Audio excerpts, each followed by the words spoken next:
아무 생각 없이 듣는 방송 새날의 네버엔딩 스토리 176회를 시작하겠습니다.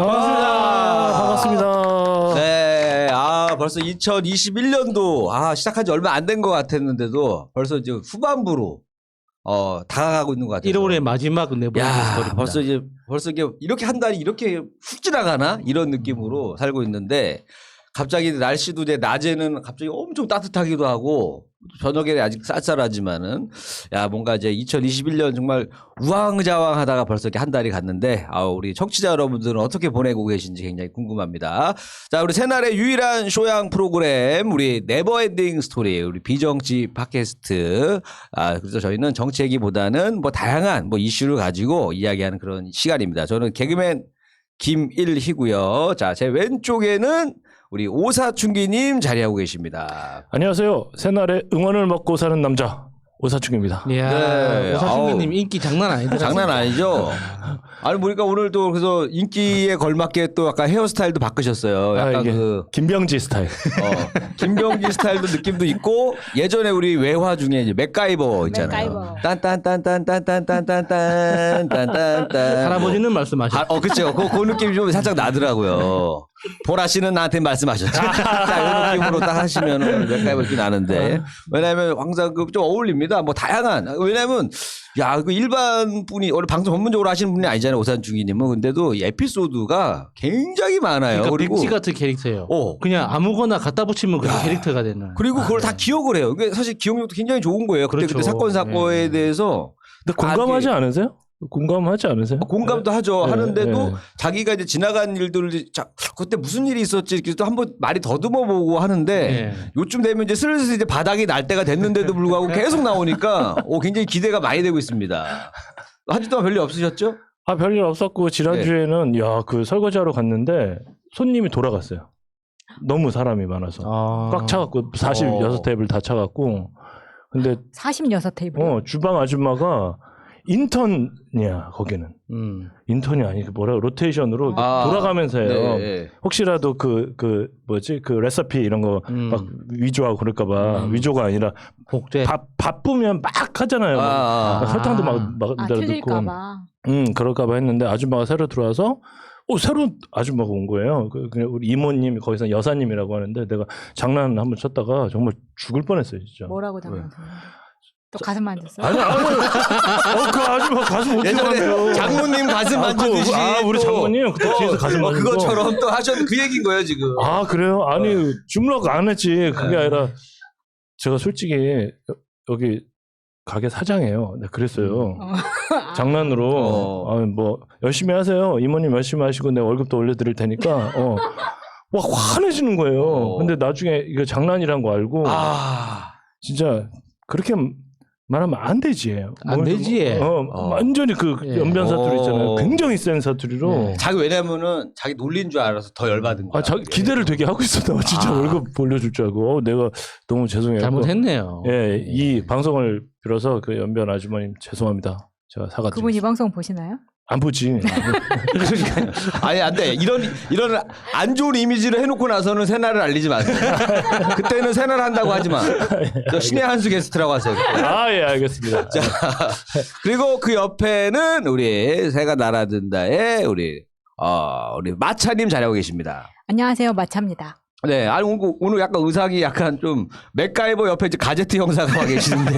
나라 가제트 8. 가제트 코트를 입고 오셨는데, 자, 한주도 별일 없으셨습니까? 네, 친구한테 연락이 왔어요. 오랜만에 친구한테. 근데 다른 게 아니라, 뭐, 너 새날 잘 보고 있다 이런 게 아니라, 제 친구들은 제가 새날 나오는지 모르거든요. 근데 이제 제가 우리 광고하는 것 중에 휘겔리다올리라고. 10억 퍼스트 오일이라는 게 있거든요. 그게 뭐냐면 사과 100개를 넣은 것과 같은 비타민C 함량 이런 것들이 들어있어가지고 바르면 그러니까 항산화도 되고 그러니까 영양 보충도 되고 그러니까 보통 얼굴이 사과처럼 이뻐지겠네. 완전 그냥. 예뻐지는 거죠. 그래서 그거 너무 좋더라라고 이제 연락이 온 거예요. 그래서 여기 들어가서 사라. 여기 라벨 있는 대로 들어가서 사면 된다. 내가 주는 거는 여기까지다. 근데 그게 네이버에서 네. 휘겔리라고 치면 자동 완성으로 그러니까 휘겔만 쳐도 네. 자동 완성으로 휘겔리 다울리 다 나오거든요. 바로 휘겔리. 가시면 돼요. 예. 아, 근데 이름은 조금 어렵다. 근데 남자분들도 쓰면 괜찮은 게 오일이 끈적끈적할 것 같잖아요. 근데 이거는 바르면 딱 그렇게 흡수가 돼요. 제가 피부가 괜히 좋은 게 아니죠. 네. 아, 피부 좋으세요, 진짜로. 그냥 재밌게 하려고 한 건데, 피부가, 왜냐면 이제 시간이 지날수록 저도 이제 나이가 이제 한 40 넘어가면서부터는 뭐 다른 것보다도 이제 좀 피부 신경을 많이 써요. 예전에 피부 신경을 안 썼거든요. 이제 피부에 관심이 많아지는 이제 나이 따게 됐는데, 혹시 피부 관리하고 싶으신 분들은 아까 얘기하셨던 거 뭐. 휘겔리 다올리? 휘겔리 다울리. 아주 자, 한번 검색 괜찮습니다. 한번 해보시고, 보시고 구매도 해주시면 좋을 것 같아요. 자, 그리고 그 옆에는 휘겔리 다울리를 많이 먹어야 될 것 같은. 자, 우리 야수님 잘하고 계십니다. 안녕하세요. 휘겔리 다울리 두 네. 개세요. 네, 야수입니다. 자, 피부 마사지 같은 거 하세요? 혹시? 궁금해서. 예, 앞으로 이제 사용할 예정입니다. 아, 받아보신 적 있으세요? 아니요, 그러니까 뭐 피부 마사지를 받아본 적은 없어요. 그쵸. 거의 안 왜냐면은 일반 분들 특히 남자분들은 잘 안 받으시고 저희는 그냥 그나마 이제 방송하는 애들은 그나마 이제 피부 마사지 몇 번은 가긴 가요. 뭐 협찬 받으러도 가고 뭐 어쩌다 한 번씩 예전에 가는데.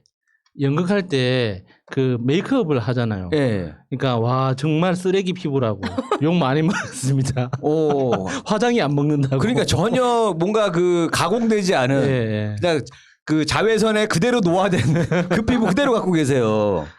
네, 그래서 우리 아수님 뭐 자 한 주 동안 뭐 특별한 일 있으셨나요? 없습니다. 네, 자 알겠습니다. 그러면은 오늘 주제 우리들은 이제 별로 이렇게 뭐 그냥 무소식이 희소식이라고 별 특별한 근황 없이 지내고 있지만 요즘 우리 대한민국 보면 뉴스가 좋은 기사부터 해서 뭐 안 좋은 소식까지 막 정말 뭐 정말 놀라운 우리 대한민국인데 서프라이즈 대한민국 그래서 뭐 다양한 우리 그동안 뭐 뉴스에 나왔던 것뿐만 아니라 뭐 대한민국 뭐 이런 거 최고다 뭐 이런 것도 괜찮고요. 아 요런 거 좀 바꿨으면 좋겠다 뭐 이런 것도 좀 다양하게 얘기하는 그런 시간 가져보도록 하겠습니다.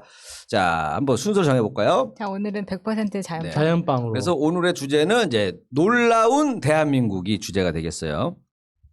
자 저는 2번입니다. 또 제가 1번입니다. 네. 오 신기하다. 제가 늘 원하듯 3번입니다. 네. 네, 그러면 저는 4번입니다. 네 시작해 보겠습니다. 네, 네버엔딩 스토리 176회 서프라이즈 대한민국.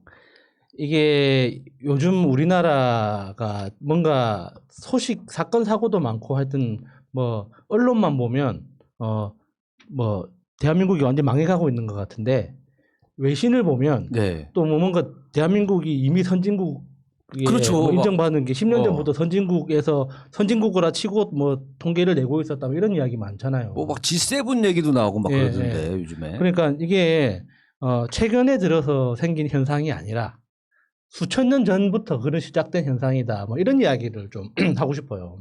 아, 예전부터 대한민국은 외국의 뉴스거리였다. 그러니까 이런 건가요? 굉장히 선도적인 국가였다. 그러니까 뭐 대표적으로 가장 오래전의 흔적을 보면 그러니까 고인돌 같은 거 있죠. 고인돌이라는 게 우리는 이제 그 굉장히 볼품이 없잖아요. 커다란 돌 이렇게 딱 덩그러니 서 있거나 밑에 이제 받침돌 2개 딱 깔아놓고 그 위에 그러니까 얹어놓은 거잖아요. 옛날에 그거 어떻게 올렸나 네. 궁금하기도 하더라고. 근데 그 고인돌은 일종의 이제 굳이 비교를 하자면 이집트의 피라미드하고 똑같은 거예요. 그러니까 권력의 상징이거든요.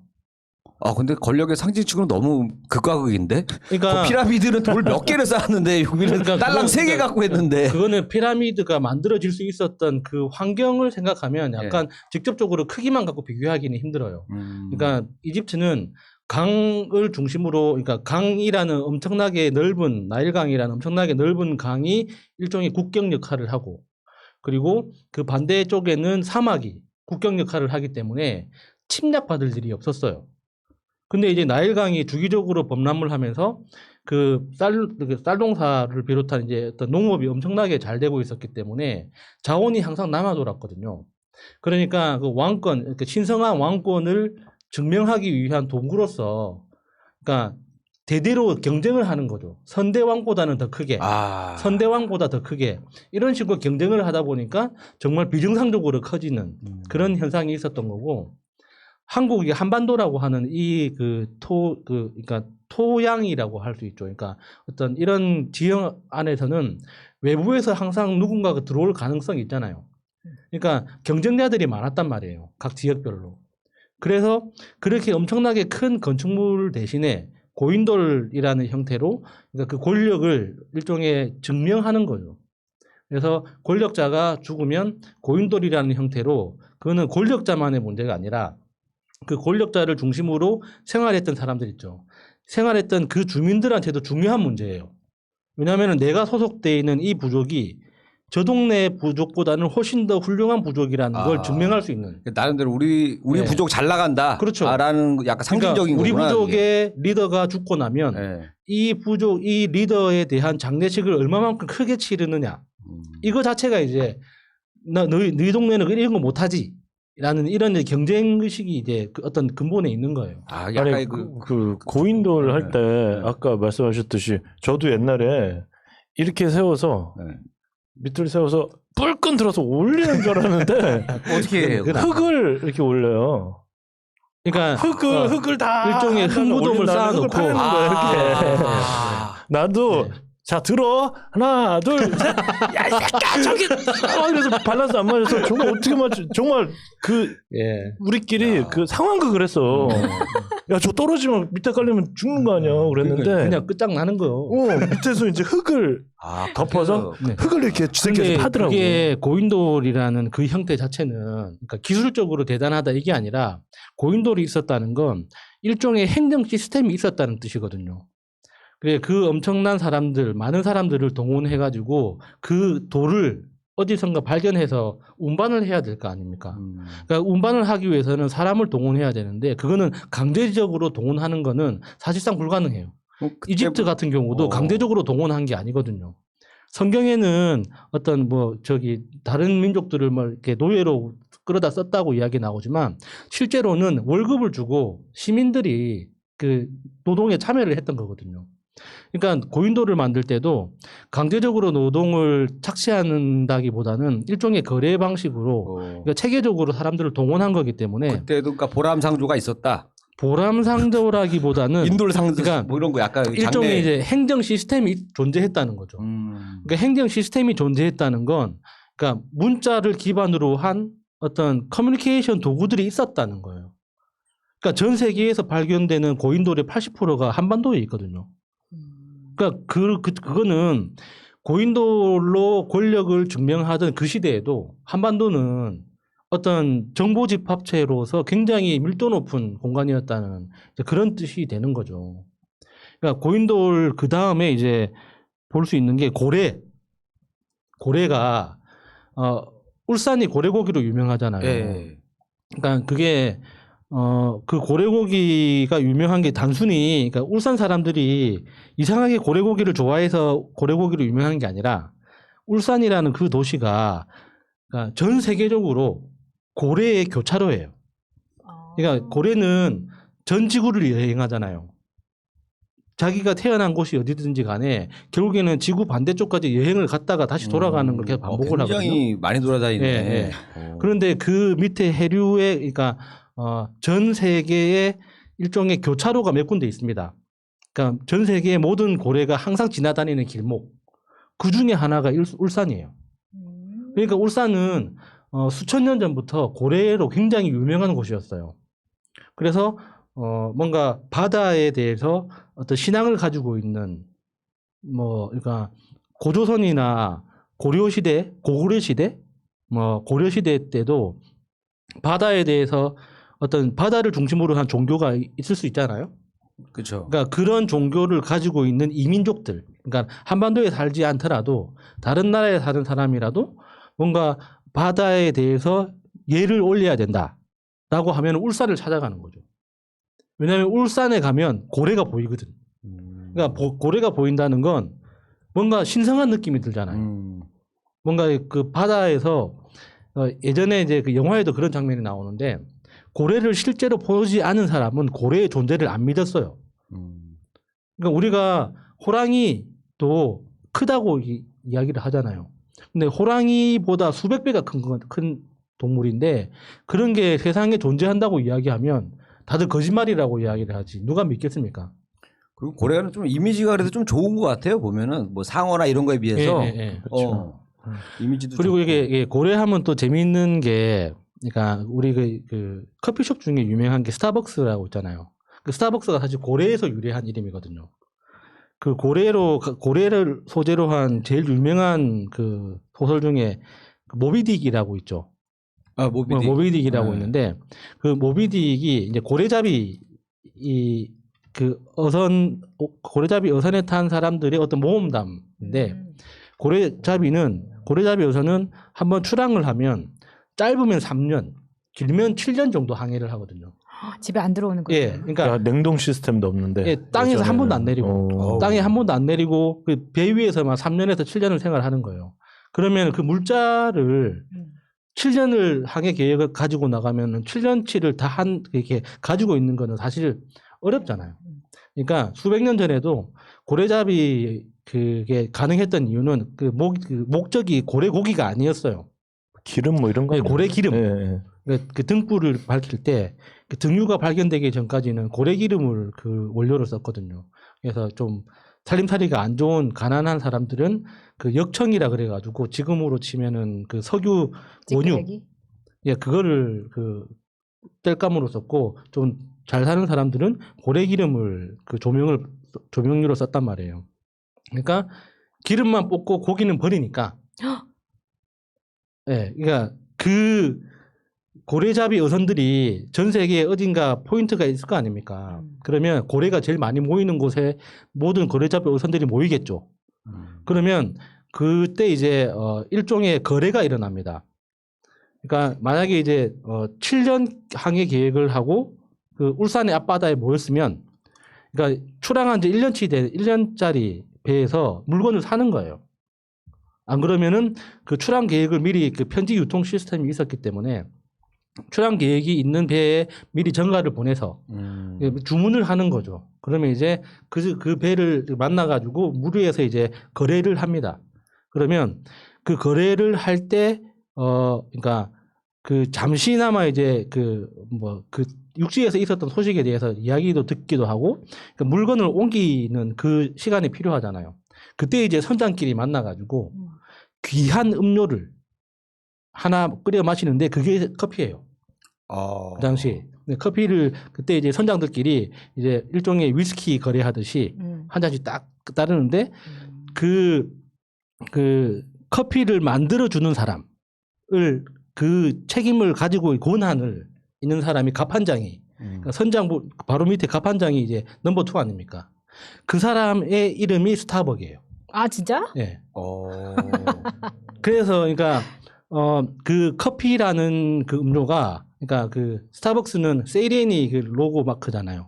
그러니까 그 바다에서 사람들을 이렇게 유혹하는. 그래서 유혹할 때 그러니까 이 세계라는 바다에서 우리는 커피로 유혹하는 사람들이야. 그래서 그 이름을 스타벅으로 하고 로고는 세이렌으로 하는 거예요. 어쩐지 약간 보면 느낌이 커피랑은 딱 어울리는 그 로고는 아니잖아요. 뭔가 그러니까. 인어 같기도 하고. 나는 인어인 줄 알았는데 네, 알고 보니까 꼬리가 2개 이렇게 달려가지고 저게 꼬리는 사람들이 장난으로 그려놓은 거고 꼬리가 이렇게 2개 달려가지고 그러니까 꼬리처럼 보이는데 아, 그 그런가요? 세이렌은 그 선원들을 유혹해서 죽인다고 하는 그 바다 위에 어떤 요정 아 분녀 같은 년이구만. 예. 그런 그러니까 그만큼 그러니까 그 모비딕에 나오는 그 스타벅이 커피를 끓일 때 그 나오는 장면 그 장면의 배경이 울산입니다. 아, 그래? 그러니까 사람들이 그 모비딕이라는 그 소설에서 그 장면에서 그냥 물 위에서 이게 거래가 일어나니까 이제 그걸 이렇게 그 생각을 잘 못하는데 그 모비딕 작가가 그 도서관에서 10년 넘게 이제 그 고래잡이에 대해서 연구하면서 쓴 책이거든요. 소설처럼. 그래서 반은 고래잡이 보고서 같은 거예요. 그래서 그 고래잡이로 가장 유명한 곳에 대해서 쓰다 보니까 울산이 등장하는데 지명이 울산이라고 드러나지는 않는데 그 작가가 쓴 보고서를 쭉 보면은 그 장면은 울산 앞바다에서 일어나는 장면이에요. 야, 이거 듣고 생각나니까 옛날에 그런 작가들은 자료 찾으려면 정말 힘들었겠다. 요즘에야 막 뭐 인터넷 서치해갖고도 많이 자료를 찾을 수 있는데 그 당시에는 뭐 하나 하려면은 실제로 일하는 사람 만나야 되고 뭐 귀하게 뭐 책 있으면은 정말 힘들게 구할 거고 막 그랬을 텐데. 그리고 그러니까 우리나라가 예전부터 정말 대단했던 것 중에 하나가 그러니까 지금은 그 어떤 그 일제 시대를 거치면서 평가절하된 것 중에 하나가 팔만대장경입니다. 그러니까 팔만대장경이 그러니까 불교사에서는 전 세계에서 유일한 어떤 그 불경 대백과라고 해야 되나? 그러니까 석가모니가 살아 있을 때 석가모니의 제자들이 있었을 거 아닙니까? 그러니까 그 부처님의 말씀을 주변에 이렇게 전파할 때 어떤 방법으로 했냐면 암송을 했어요. 그러니까 부처님하고 이제 부처님이 이렇게 물어봤을 때 나는 이런 대답을 했고 내가 이런 질문을 했을 때 부처님이 대답을 했다. 그래서 부처님이 이야기한 걸 토시 하나 틀리지 않기 위해서 그러니까 일종의 공동기억이죠. 아, 그래서 스님들이 머리가 빠지는 건가? 너무 암기량이 많아가지고. 그래서 스트레스 받아갖고. 그래서 이게 그 제자들이 한 명만 있는 게 아니잖아요. 네. 그러니까 주기적으로 모여가지고 그러니까 중얼중얼 하면서 서로를 체크를 하는 거예요. 그래서 내가 기억하고 있는 거하고 이 사람이 기억하고 있는 게 달라. 야, 그 크로스 체크 하려고. 예. 그러면은 토론을 통해서 결론을 내거나 그게 안 되면은 제3자를 개입시켜가지고 네가 기억하는 거하고 어떻게 다르냐 이걸 계속 검증을 하는 겁니다. 그런데 이런 방식의 어떤 기억 전수 행위가 전 지구적으로 일어나요. 그게 단순히 그러니까 저기 인도 북부 부처님이 마지막으로 돌아가셨다는 그 동네에서만 이루어진 일이 아니라 그러니까 부처님이 돌아가신 곳이라고 알려져 있는 그곳에 전 세계 불자들이 그러니까 수천 년 전부터 아니 부처가 죽어요? 신 아니죠 신? 아니에요 사람이에요. 사람이잖아요. 사람. 네. 아 그래요? 네, 그래서 전 세계적으로 이제 뭐 이렇게 주기적으로 이제 일종의 컨벤션 같은 걸 합니다. 엑스포 같은 거, 불교 엑스포 같은 거 이렇게 딱 열어가지고 그러니까 수천 명이 모이거든요. 그 수천 명이 모여가지고 그러니까 뭐 생명에 대해서는 이런 이야기를 하셨고. 뭐 인간관계에 대해서는 이런 이야기를 하셨고 무슨 뭐 화가 날 때 감정에 대해서는 이런 이야기를 하셨고 뭐 이렇게 분야별로 사람들이 나와가지고 일종의 암송대회를 하는 거예요. 암송대회를 하면서 뭔가 이렇게 저 먼 나라에서 온 사람이 뭔가 잘못 알고 있다는 게 확인되잖아요. 예. 그러면 다시 이제 스터디를 하는 거예요. 내가 가장 가까이서 들은 사람은 이렇게 기억을 하고 있고 그 중간에 전해 들은 사람 2대째, 3대째 계속 달라질 거 아닙니까? 약간의 오류가 생길 거 아니에요. 그렇죠, 그렇죠. 그러니까 그 컨벤션에서 만나가지고 이게 일종의 수정을 하는 거예요. 그래서 우리 공통적으로 이제 이렇게 부처님 말씀은 이겁니다. 보통 한 몇 달 걸린다고 하더라고요. 그렇게 해서 전 세계로 다시 나가. 그래서 이제 몇 년에 다시 한번 정해진 시간에 모여가지고 다시 암송을 하고 이게 다시 검증을 하는 거예요. 그러니까 그런 방식으로 하다 보니까 그 불경이라는 것 자체가 경전이 나라마다 약간씩 달라지는 거지. 그래서 이제 그 당신의 그 세골물 마신 그 스님 있잖아요. 예.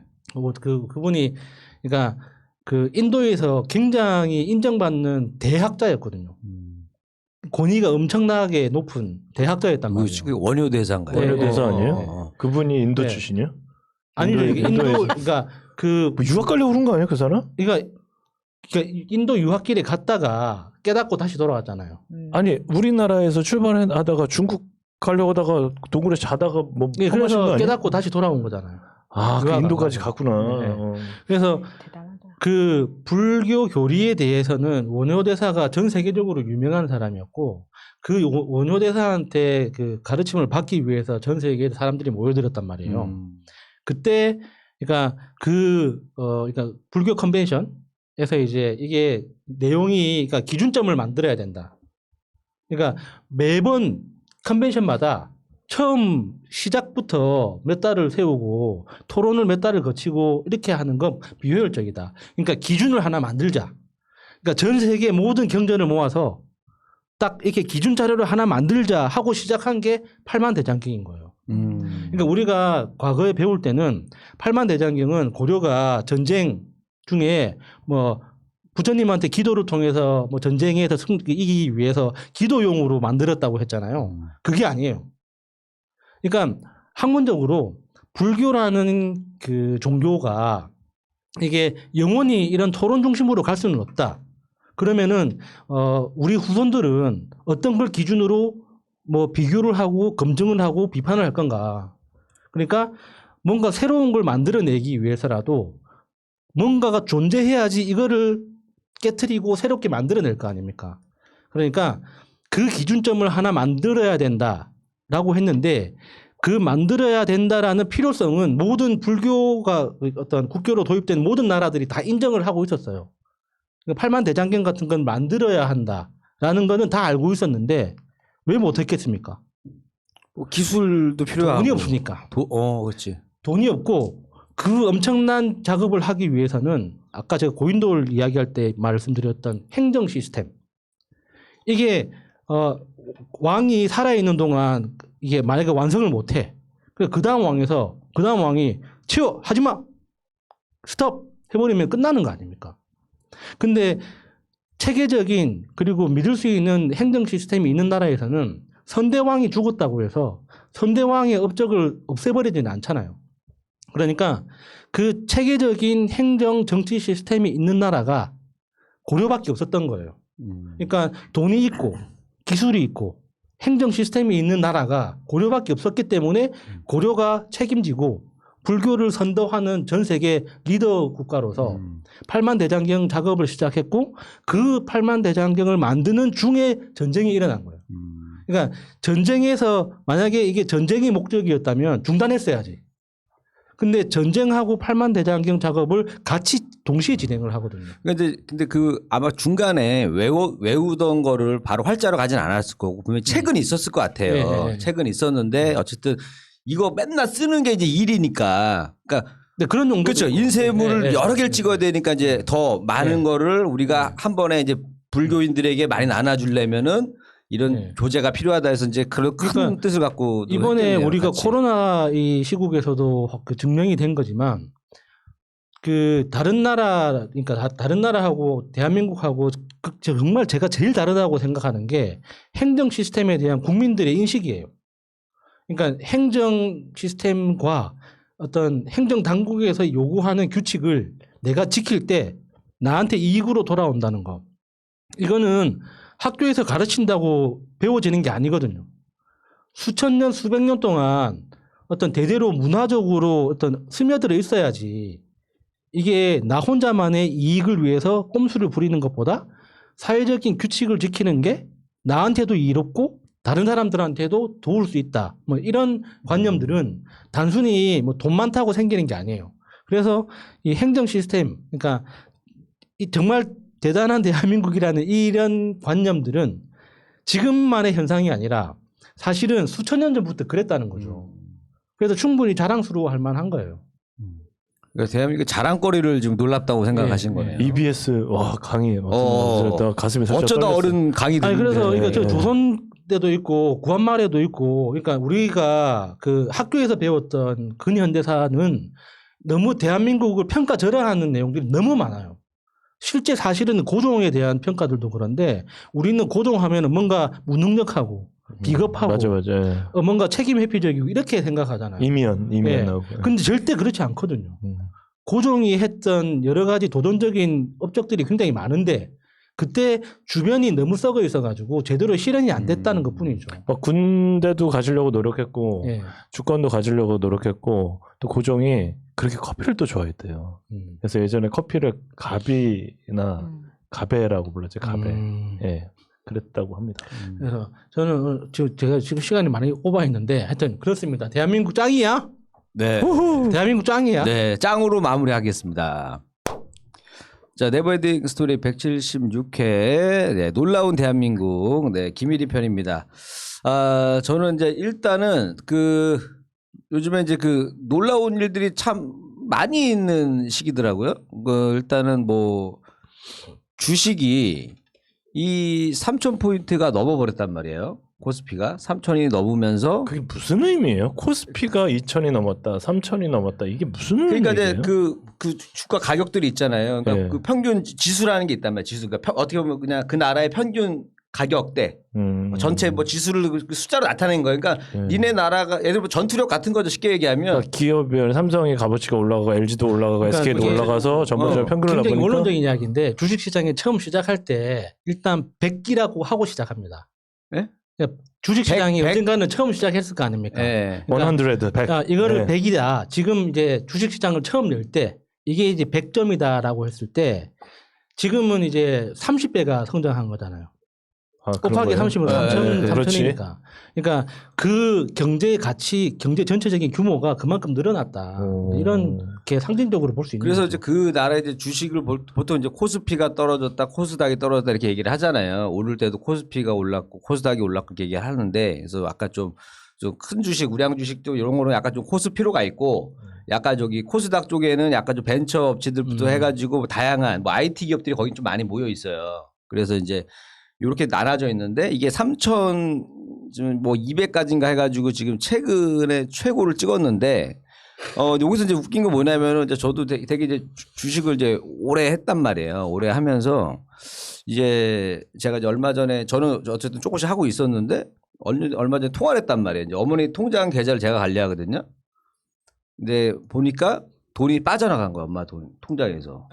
엄마가 빼신 거예요? 아니 어머님이? 엄마 통장을 계좌 이체를 제가 해드리니까 엄마 통장 제가 다 보거든요. 근데 우리 형한테 이제 거기 계좌에서 1,000만 원이 딱 빠져나간 거야. 그래서 내가 전화를 한 거예요. 엄마, 내가 하지 말라 그랬잖아, 주식을. 너 막 아니래. 막 하다가 막 잡아 떼시는 거예요. 왜 내가 하도 막 난리를 치니까 불안해 죽겠는데 엄마 지금 나이 들어서 이런 거 하다가 돈 까먹을까봐 걱정을 하고 나 같은 사람도 지금 조심 이렇게 하고 있는데 엄마가 지금 연세도 있으신데 이걸 왜 하냐 했더니 이제 솔직히 얘기할게 그러더니 엄마 이제 걸렸으니까 미안해. 근데 지금 난리 났다는 거예요. 뭐가 난리 나요 했더니 이게 지금 어머니가 그 1,000만 원을 4,000만 원을 만들었어요 주식을. 야 브라보. 그러니까 웃긴 게 그 뭐냐면 어머님이 야 그렇게. 그러니까 우리 형이 되게 잘하거든요. 우리 형이 잘해요. 예. 우리 형하고 엄마 같이 살잖아요. 근데 둘이 하도 그거 주식하고 내가 엄청 화냈단 말이야. 같이 살 때는. 근데 이르 씨도 한다면서요? 절대 하지 말라. 근데 왜냐면은 네, 나는 엄마보다는 내가 더 많이 오랫동안 해보고 우리 엄마는 진짜 안 하던 분이란 말이에요. 근데 우리 둘째 형은 잘하는데 자금이 딸리고 자기는 우리 엄마한테 정보를 주는 건 우리 형이에요. 엄마 이거 사. 엄마 요거 사 하고 막 설명해 준단 말이야. 사게 하려고 막 설명해 줘. 그럼 엄마는 사. 그리고 우리 형은 또 하다가 그걸 또 팔고 또 딴 걸 사 자기는. 그러니까 엄마 돈 따로 관리하고 우리 형 돈 따로 관리하는 거예요. 근데 이제 엄마는 이제 기다린 거야. 계속 그냥 자기는 안 옮긴 거야. 근데 우리 형은 계속 옮겨 다닌 거고. 그러니까 우리 형은 많이 못 벌었는데 엄마는 그 기다렸던 게 다 바이오 주식에 다 들어가셨더라고요. 존버. 요즘에 유행하는 존버.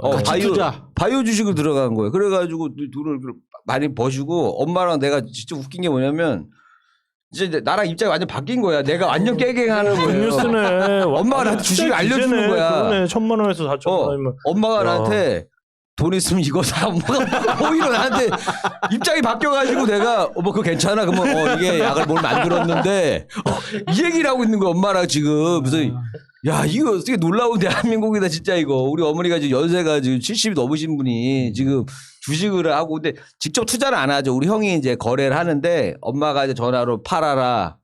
뭐 사라 이걸 다 형이 브로커 역할을 형은 이제 중간에서 하라는 대로만 해요. 그리고 이제 추천만 해주고 그래서 말 그대로 그냥 그동안에 일만 해주는 거네. 그동안에 쭉 들어보니까 엄마가 그동안에 LG전자 샀다가 뭐 녹십자 샀다가 뭐 샀다가 뭐 했다가 지금 바이오주에 이제 두 개가 들어가 있고 막 그래요. 지금 상황이. 심지어 근데 나도 주식 샀어. 이렇게 됐잖아요. 나 태어나서 한 번도 주식 안 사봤는데. 근데 놀라운 게 이제 엄마가 그걸 알고 나서 이제 엄마 종목을 내가 이제 보게 됐어요.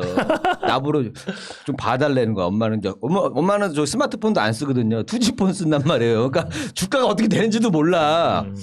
이제 전화로만 듣는 거야 자식들한테. 그래서 나 보다 보니까 내 거는 이제 막 저기 몇 프로 떨어지고 막 이러고 있는데 엄마 거 봐야죠. 봤더니 상한가가 가 있는 상한가가 있는 뭐야 이거 야, 엄마 돗자리 깔아야 돼 진짜. 그리고 또 주식 얘기를 해 둘이 같이 또 엄마 얘기하다가 이제 또 그 이제 이걸 안 지가 이제 이틀째거든요. 야, 돈이 좋다. 이틀째인데 이래서 근데 오늘도 또 상한가 간 거예요. 그게 뭔가 엄마 거가 뭔가 한국이 이틀을 간 거야. 그래서 내가 뭐 셀만가 봐 그거? 뭐 맞아요. 그런 그래서 걸 사야 내가 된다고 엄마한테 그러더라고. 엄마 이거 바이오라는 건 항상 위험하기 그래, 때문에 위험해. 끝을 알아야 된다. 엄마 그래서 내가 얘기를 많이 하죠. 조심하라고 나는. 근데 나는 너무 조심성 있다 보니까 그런 걸 아예 건들지는 않는데 그러니까 내 건 안 올라요. 근데 빨리 지금 봤을 때 그 정도 봤을 때 빨리 손절해야지. 나처럼 20만 원짜리 2만 원짜리 되기 자, 전에. 딱 이렇게 얘기하니까 뭐라는 줄 알아? 엄마가 뭐라는 줄 알아요? 뭐라고? 엄마 이제 위험해. 이 정도면 많이 올랐어. 그러니까 무슨 소리 하는 거야? 이거 지금 무상증자가 일어나 몇 월 며칠까지 갖고 있어야 돼. 이런 얘기를 하셔요. 아 진짜? 그것 때문에 오른 거라고 무상증자 때. 하여튼 뭐 이런 얘기를 막 하는데 여러분들 뭐 사람 얘기는 아닙니다. 어쨌든 이게 내가 왜 이 얘기를 하냐면 저는 되게 위험하다게 보고 있고 엄마가 사라고 해도 전 들어가지도 않아요. 왜냐면 이미 이거는 너무 올라가서 겁나요. 그래서 근데 이제 웃긴 게 엄마랑 나랑 이제 이걸로 얘기를 하고 있다는 게 웃기고 그다음에 우리 형이라던가 제가 더 어쨌든 저는 맨날 저기 미국 경제 뉴스부터 다 보는 사람인데 엄마한테 수익률도 안 되는 거 완전히 안 돼요. 상대가 안 되는 거 보고 나서 야 이게 뭐냐 내가 그래서 야 이게 그래서 야 운이 있어야 되나 보다 이게 사람이 그래서 제가 아까 여기서 이제 엄마랑 이제 주식 얘기하는 걸 보면서 내가 놀라운 대한민국을 내가 한번 딱 일단 느낀 부분 딱 그 부분이 있었고요.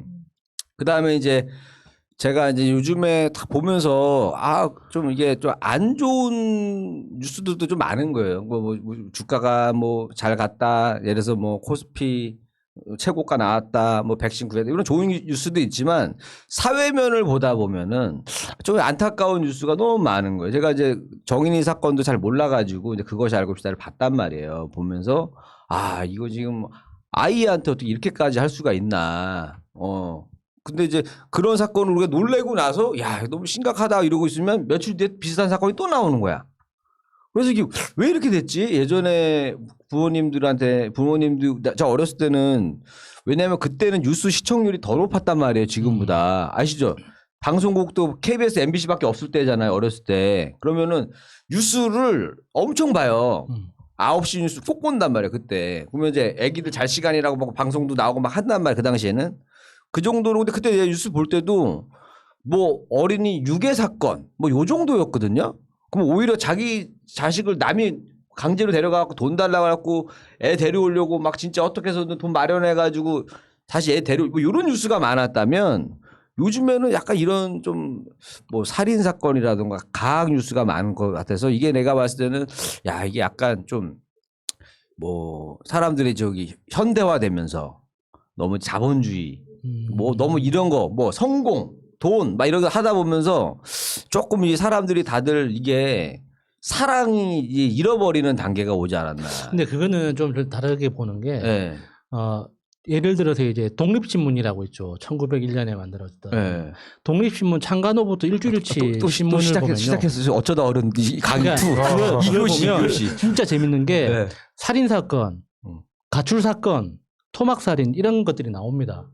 그리고 조선 시대에도 그 형사 처벌했던 기록들이 있잖아요. 네. 그때는 이제 뭐 왕이 직접 재판을 하거나 날이 이게 그 향판들이 직접 했지만 그때도 살인 사건, 토막 사건, 치정에 의한 살인 이런 것들이 항상 있었어요. 그러니까 뭐 이렇게 젊은이가 노인을 이렇게 그 학대해서 뭐 살해하거나 폭행을 저지르거나 이런 사건들은 모든 시대마다 모든 동네마다 항상 있었어요. 근데 이제 있긴 요즘 있는데, 일에서 특별히 많아진 게 아니라. 근데 이제 있긴 있는데 예를 들어서 이제 제가 학교 다녔을 때라든가 이런 걸 생각을 해보면은 뭐 최근에도 뭐 그것뿐만 아니라 이제 뭐 그 노인 폭행 사건도 있었잖아요. 근데 이런 거 보면서 중학생이 두드럽혔다면서요. 네. 그게 이제 근데 내가 너무 웃긴 건 뭐였냐면 그걸 보면서 뉴스에 뭐라고 나라면 노인과 중학생이 시비가 있었다고 이렇게 떠요. 그래서 이게 그러니까 시비가 있었다라고만 나오는 거예요. 그러니까 이게 예전에 제가 어렸을 때 같으면은 진짜 그 애 자체가 진짜 무슨 뭐 부모가 사과하고 막 이렇게까지 뉴스에 나올 사건이거든요. 원래는 옛날 같으면 이 난리가 나야 되는데 이게 그냥 노인과 중학생이 시비가 있었다라고 나오면서 이거 보면 너무 씁쓸한 거. 이제 이렇게 됐나? 이제 사람들이 바라보는 시야가 이제 그걸 아이라 이것도 둘 다 인격체로만 보는 건가? 그냥 예전처럼 어른을 공경하고 이런 게 사라진 건가? 이제 이미 이렇게 된 건가? 이제 이런 거가 들고 그다음에 제가 하나 느낀 거는 왜 그때 옛날 같으면 거기에 젊은 사람이 없었겠냐고요. 20, 30대들 많았을 거예요. 엄청 많았을 거예요. 근데 왜 안 하는 줄 알아요? 괜히 관여했다가 엮일까봐 피해 보는 거예요. 이제 이 이미지를 만들어놨어 법이 이미. 그래서 남의 일에 안 껴드는 게 최선인 거야. 왜냐하면 괜히 도와줬다가 나만 불편하고 괜히 승질 나가지고 누구 쳤다가 나만 폭행죄가 아무런 정황 증거고 뭐가 아무것도 없는 거예요. 그러니까 예를 들어서 어느 정도 요 정도면은 맞을만 하다. 뭐 이런 게 좀 어느 정도 법이 있으면 난 모르겠는데 뭐 그런 게 없다 보니까 그러니까 어른하고 이렇게 둘이 싸워도 이게 무슨 만약에 둘이 치고받고 했다고 그래도 쌍방 폭행인 거잖아요. 원인적으로 누가 이리 씨가 했다가 예로 든 그 사건은 조금 약간 좀 다르게 보는데 그러니까 그 촬영을 한 사람이 그 중학생의 친구예요. 맞아요. 예, 그러니까 그거는 저는 처음부터 기획된 거라고 보거든요. 기획된 거죠. 그러니까 이게 자기들이 유튜브에 영상 올리려고 한 조회수 빨아먹는다고 하죠. 근데 그래서 아무리 그걸 만들려고 일부러 근데 그렇게 뭐 했던 것 같아요. 그러면 진짜 싸가지가 없지 않고선 그런 연기를 어떻게 하겠냐고요. 그러면 일부러 연출이라고 해도 피해자도 그건 아니고. 그러니까요. 그러니까 이거는 지네들이 원래 이렇게 노는 애들인 거예요. 근데 그걸 찍었을 뿐이야. 그리고 죄의식이 없기 때문에 올린 거예요. 만약에 죄의식이 있었으면 찍고 올리진 않아. 갖고만 있지. 나쁜 짓인 건 알아. 근데 이걸 막 자랑하고 싶고 뭐 이런 거야, 얘네들은. 그러니까 완전 개념이 없는 건데 나는 더 무서운 걸 뭘로 봤냐면 야, 애가 이렇게 사람 많고 어른들 많은 지하철에서도 이러는데 자기네 학교 가면 어떻게 할까? 그죠? 그래서 내가 그거랑 비슷한 사건이 최근에 너무 놀란 사건이 하나 있었는데 뭐였냐면 어떤 40대 아저씨가 페이스북으로 어떤 한 중학생 여자애를 만난 거예요. 만났어. 알게 됐어. 근데 만나서 밥도 사주고 애한테 담배도 사주고 그러면서 무슨 성매매 같이 알고 봤더니 걔가 이제 중학교 무서울 일진인 거야. 근데 여자애가? 여자애가. 그래서 그 아저씨가 아는 거야. 갖고 걔한테 이제 얘기를 해가지고 걔가 괴롭히는 애를 한 명을 데리고 나오라는 거예요. 갖고 걔랑 강제로 강간을 했어요. 그 아저씨가? 근데 그 여자애가 왜 왔겠어요? 그 일진이 괴롭히던 여자애를 데리고 온 거야. 그 아저씨한테 성매매로 어떻게 보면 하라고 데리고 온 애지. 근데 그 중간에 일진애가 있었단 말이에요. 그러니까 애가 데리고 온 거란 말이야. 애가 무서워서 온 거란 말이야. 그 여자애는. 뭔지 알겠죠? 네. 이게 어떤 피해로 연결되니까 그런 나쁜 애들을 학생들을 보호하려다 보니까 선한 피해자 애들이 계속 생겨나는 거예요. 이거는 앞으로도 도대체 누구를 지킬 거냐에 대해서도 이제 법이 진짜 심각하게 고려를 해야 되고 총기 지급해야 돼요. 해야 돼. 해야 돼요. 할아버지가 제일 무서워. 총기 지급하면. 그러면 우리 창당할까요? 내가 쏜당. 내가 쏜당으로 하세요. 내가 왜냐하면 총기 지급하잖아요. 그럼 할아버지들이 제일 무서워요. 왜냐하면 난 살 만큼 살았어. 야, 이리야 마음에 안 드는 애 누구 있니? 나 이제 한 1년 뒤에 갈 것 같은데 할아버지 저 녀석이 좀 마음에 안. 알았어. 할아버지들이 제일 무서워져요. 그리고 미국 옛날에 코미디 보니까 이런 게 있었단 말이에요. 미국에서 옛날에는 막 흑인들 막 어깨 키우고 막 이러고 운동하고 막 한대잖아요. 근데 할 필요 없다는 거야 이제는. 왜 총 있는데 뭐하러 하냐고 막 웃으면서 쪼끄러 해요 이런 거를. 왜? 운동하고 무술하고 아무 소용없다 이거야. 총만 쏘면 되니까. 근데 이거가 보면서 나는 이제 우리가 법을 바꿔서 쌍방폭행이라는 것도 그 어떤 원인이 있었고 뭐가 있었고 이런 것도 잘 보자는 얘기예요. 그냥 결과만 갖고 너도 때리고 애도 때렸는 애가 아니라 어떤 일이 있어서 애가 치고 좀 디테일하게 좀 보고 그다음에 어떤 어른이 개입을 했을 때는 때렸다만 보는 게 아니라 왜 이 사람이 이걸 개입을 했는지를 보고 좀 봐줄 건 봐줘야 되는데 내가 아는 법으로는 예를 들어서 집에 아내가 있든 누가 있는데 누가 왔어. 가면 강도가 와가지고 그래서 예를 들어서 여자를 강제로 성추행을 하려고 해요. 근데 내가 예를 들어서 급한 마음에 때렸어. 뒤통수를 뗐는데 죽었네. 그러면 내가 죽일 의도가 없었잖아요. 그 일이 실제로 있었어요. 이게. 남동생이 축구 선수였어요. 근데 어떤 놈이 와서 그 누나를 추행을 하려고 한 거. 그걸 보고 가만히 있을 동생 아니 축구 선수 할아버지라도 그래갖고 어떻게 하다가 얘가 지금 오른발 킥으로 뒤통수를 깐 거야. 누워 있는 거를. 그러니까 그 남자가 거의 식물인간 같이 돼서 처벌을 받았어요. 집행유예 뭘로 동생이.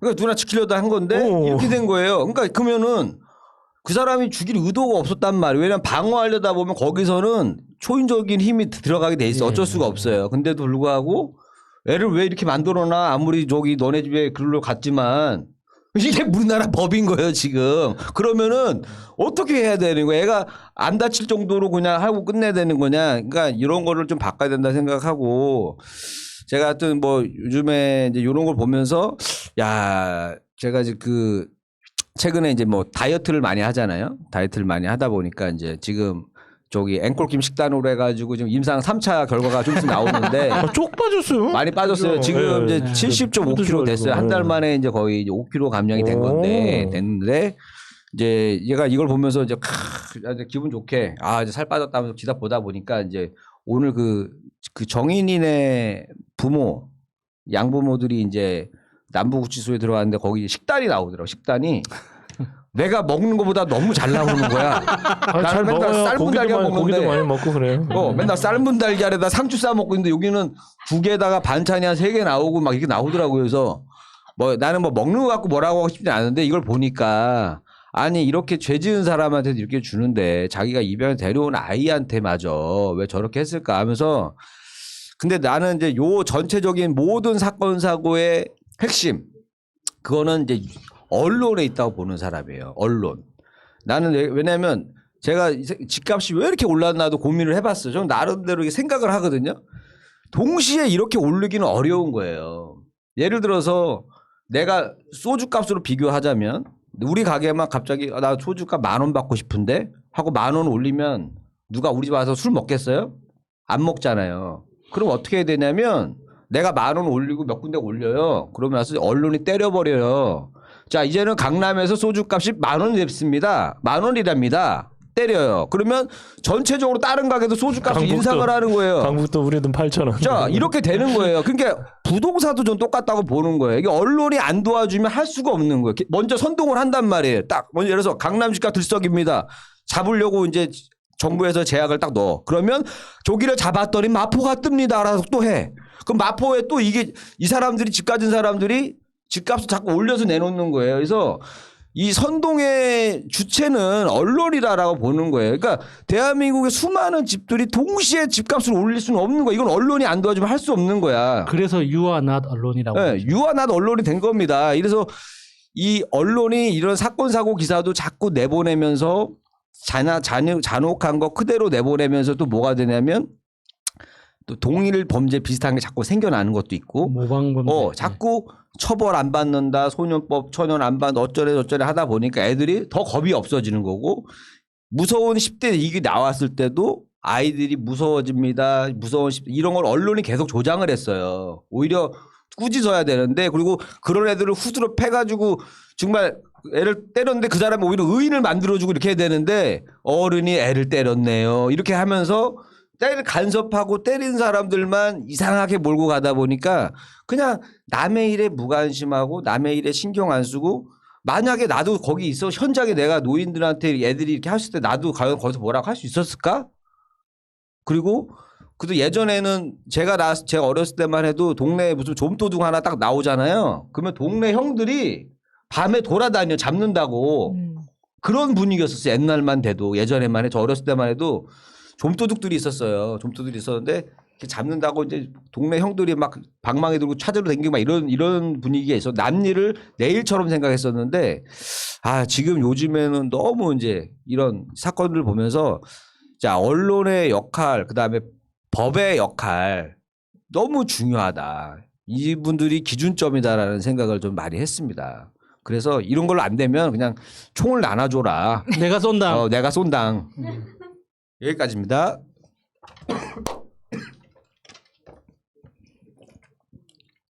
네, 네버엔딩 스토리 이번 주 이야기 서프라이즈 코리아? 네. 놀라운 대한민국. 놀라운 대한민국 이야기를 하고 있습니다. 제가 하고 싶은 이야기는 우리나라 요즘 국제 결혼 많이 하고 있잖아요. 네. 이제 그 국제 결혼 이야기를 하려고 하는데 국제 결혼하실 생각 있나요, 김미리 씨? 괜찮은 것 같아요. 뭐 딱 닫혀 있지는 않아요. 우크라이나, 러시아. 거기 괜찮고 베트남도 베트남 괜찮고. 근데 내가 얘기 듣기로는 가서 결혼할 거면 아예 현지가 살으라 그러더라고요. 아, 왜? 한국은 너무 한국 사람들이 차별을 너무 많이 해서 그러니까 물론 이제 백인들도 동양인들 차별하듯이 한국 내에서도 이게 좀 차별이 있다 보니까 오히려 이제 한국 사람이 베트남 가서 살면은 차별을 안 한대요. 왜냐면 한국 사람 좀 좋아해 거기서는. 아 미국 사람이 우리나라 사는 것처럼 그런 느낌인 거야. 미국 사람이 한국 사는 것처럼 그냥 사람들도 그냥 막 영어 쓰고 싶어하고 막 좀 약간 대화하고 싶은 것처럼 베트남에 살면 한국의 선진 국가에서 온 사람이기 때문에 오히려 거의 차별이 없어요. 저는 오히려 특혜를 받지. 그러니까 그게 한류 덕분에도 그렇다고 하더라고요. 네, 그러니까 한류 그럼요. 때문에 한국 사람이 더 좋아 보이는 그 네, 후광 맞아요. 효과를 갖게 되는 거지. 근데 올해부터 2021년부터 국제 결혼 중개하는 광고에 얼굴하고 키, 몸무게 표시가 금지됐습니다.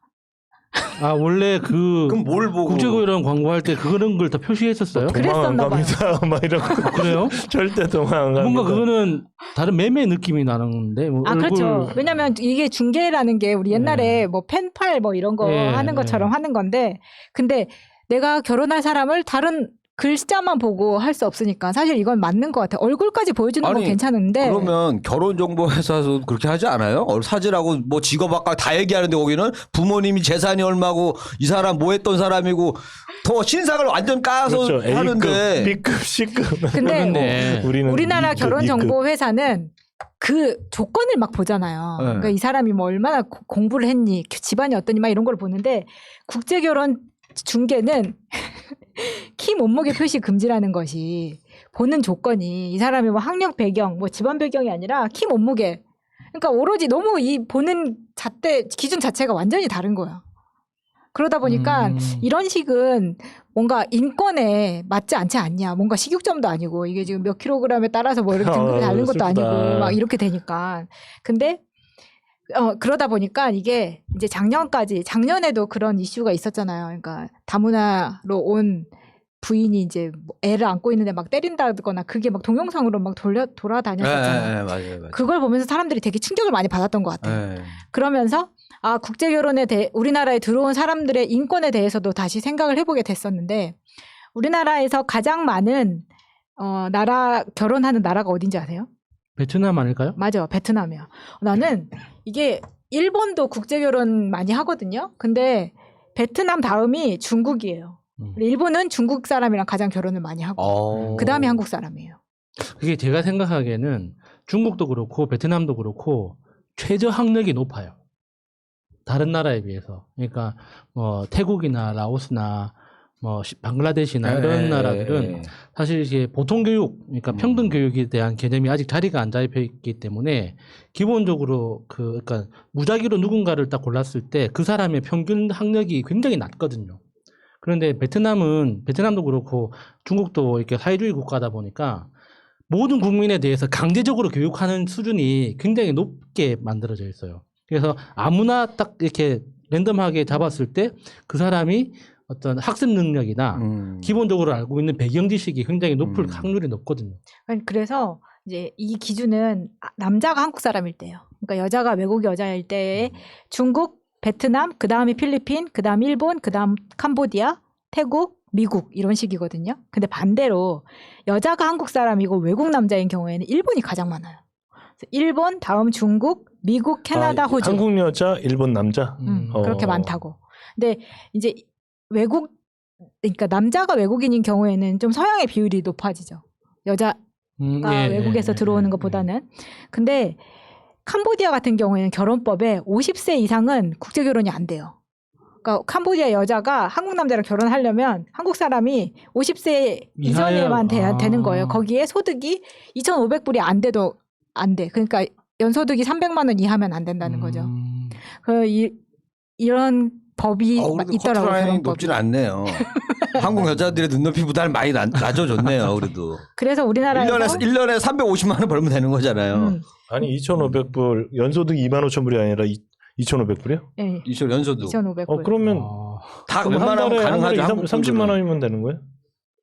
뭐 그 정도. 자신감이 생기네요. 한 달에 30만 원. 네. 빨리 50 되기 전에 준비하세요. 그런데 제가 최근에 제가 이 이야기를 하려고 마음먹은 이야기는 최근에 충격적인 이야기를 하나 들었어요. 강원도에 있는 초등학교를 갔는데 이제 워낙 이제 거기는 예전부터 이야기 많았잖아요. 애들이 없다 해가지고. 근데 거기 전교생이 7명이었었던 거예요. 6학년까지 해가지고. 근데 7명 중에 1명만 유독 왕따를 시키는 거였어요. 그러니까 다문화 가정이 많이 있는 와중에 왜 쟤는 그러면 왕따를 당하냐. 다른 애들 막 지들끼리 축구하거나 아니면 6명이니까 짝이 딱 맞아가지고 지들끼리 노는데 꼭 1명만 왕따를 시키길래 걔한테 물어본 거예요. 학교 선생님한테. 근데 학교에서도 알고 있었던 거야. 암암리의 선생님들도 제가 왕따 당하는 걸 알고 있고 부모님들도 다 알고 있지만 그 정도가 매우 심하지 않고 딱히 도와줄 방법이 없어서 저렇게 그냥 왕따를 당하지만 심하진 않으니까 좀 방치할 수밖에 없는 상황인 거예요. 답이 없으니까. 왕따에 심하지 않다는 개념이 가능한가요? 때리거나 막 이렇게 하진 않으니까. 아니 예를 들어서 뭐 축구하는데 너 왜 같이 안 해? 근데 축구를 같이 안 하는 게 왕따는 아니잖아요. 그러니까 정말 그렇지. 이게 좀 이 경계의 보더라인이 저 어렸을 정말 때는 그 깍두기라는 개념이 있었잖아요. 그치, 그러니까 그런 게 있었죠. 7명이면 3대 3인데 한 명이 그거는 남아. 놀려고 하는 거고 예. 여기는 안 놀려고 하는 거라서 이거는 어쩔 수 근데- 없이 그래서 내 깍두기 많이 했는데. 왕따가 있다고 해서 충격적인 게 아니라 그 왕따 당하는 이유가 뭐냐면 얘만 부모님이 두 분 다 한국 사람이라는 거야. 오히려 이제 한국 아이가 역차별로 왕따를 당하는 거예요? 아니 지금 안산 가면 제 집사람이 안산 근처의 학교에서 그 발령받아서 일하는데 자기 옆에 학교는 정말 한국 애들 4명 5명밖에 없대요. 그러니까 러시아인데 한국말을 쓰는 거야. 아. 네, 그런 그리고 아이들 많죠. 여기 과천에 있을 때는 우유를 시키는 게 전교에 1명이래요. 그러니까 국가에서 돈을 대주잖아요. 그런데 과천에 살면서 왜 우유를 시킬까? 그것도 이제 그러니까 행정적인 그거의 카테고리 안에 들어가는 거고 안산에 가니까 3명 빼놓고는 다 우유를 이제 대주는 거예요. 그거를 행정에서 그거를 예산을 받아야 될 거 아니에요. 그래서 그런 격차가 되게 많이 나는 것도 있지만 결국은 그 커뮤니티 안에서 이렇게 살아간대요 또. 예. 그러니까 그게 이제 이게 심각한 게 뭐냐면 만약에 이런 그러니까 오히려 다문화가 다수를 차지하는 환경이 되다 보니까 이게 벌써 초등학교 이야기잖아요. 근데 중학교, 고등학교도 이 그렇지. 비율보다는 적겠지만 어쨌든 절반 이상은 될 거 아니에요. 그러면 최소 10년 안에 기초단체자치장에는 다문화의 그렇죠. 그렇죠. 예, 사람이 이제 예. 그렇습니다. 선출이 될 수 있다는 이야기죠. 이자스민 의원처럼. 네, 네, 이자스민을 예로 들기엔 참 마음이 아프지만 네. 그렇게 이제 다문화가 이제 된다고 쳤을 때 그때는 숫자가 훨씬 많아질 거 아니에요. 그때만 해도 근데 그분들이 이제 한국에 시집 왔네 뭐 요 정도의 얘기였다면 이제 그 자녀들이 이제 성장하는 단계가 이제 들어간 거잖아요. 그죠? 10년, 20년이면 이전 세대보다 훨씬 적극적으로. 그러니까 미국에서 우리가 한인 뭐 교포 아니면 한인 2세가 어디 상원 하원 의원이 됐다 그러면 막 난리 나잖아요. 예. 그런 거랑 이제 똑같은 게 되는 거예요. 그렇겠구나. 근데 우리나라가 원래 다문화 민족이었어요. 그러니까 그렇죠. 제가 그걸 전공을 했거든요. 이민법. 예, 그걸 전공을 했는데 결국 우리나라가 그러니까 말 그대로 흑인 백인이 안 섞인 거지. 결국은 굉장히 다문화 민족으로 그래서 우리나라 CR이 좋잖아요. 우리나라가 잘생기고 CR이 좋아요. CR이 좋다는 되게 무식한 말처럼 들릴 수 있을지 모르겠지만 그러니까 친척끼리도 결혼 안 시키고 막 그러잖아요. 그러면 막 옛날에 왕족끼리 결혼시켜서 막 혈우병 걸리고 그런 거 같이 일본 애들은 그게 안 되잖아요. 예, 그렇게 돼서 그런 부분에 대해서는 굉장히 우성인 그 DNA가 있고 그다음에 프랑스 같은 경우는 혹시 월드컵 할 때 프랑스 대표팀 쫙 서 있을 때 뭐 느낀 거 없어요? 다양해요. 흑인이 많죠. 백인이 한 명밖에 없어. 올 블랙이야, 올 블랙. 예. 진짜 올 블랙. 다 흑인이에요, 그냥.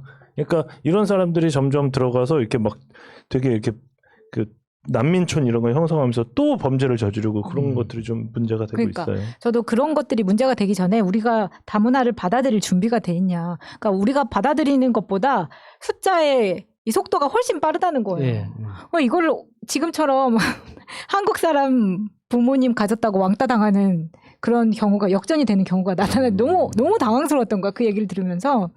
근데 이게 강원도는 이렇지만 최근에 신문 기사에서 봤는데 영등포의 어떤 초등학교가 한 반에 40% 이상이 다문화가 들어오는 거예요. 영등포인데 그래서 영등포가 왜 그러나 하고 알아봤더니 거기에 이제 이번 주말에 핫했던 키워드 신길동, 대림동 이런 게 맞아. 있어요. 대림동 근처지, 맞아.